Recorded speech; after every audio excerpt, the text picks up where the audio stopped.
না বন্ধু রে, একেবারে উত্তর বাংলায় আসিয়া যান, আমার জায়গাটা দেখিয়া যান, মনের কথা শুনিয়া যান রে।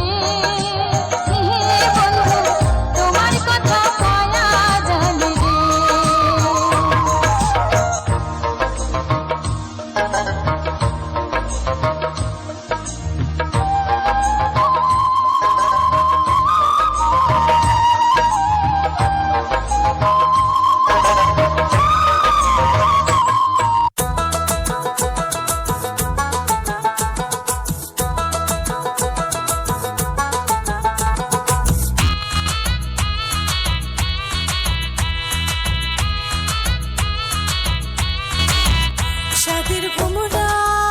সাদের ভোমরা উড়িয়া পরে ঠাই ঠাই, ওরে কায় কয় সে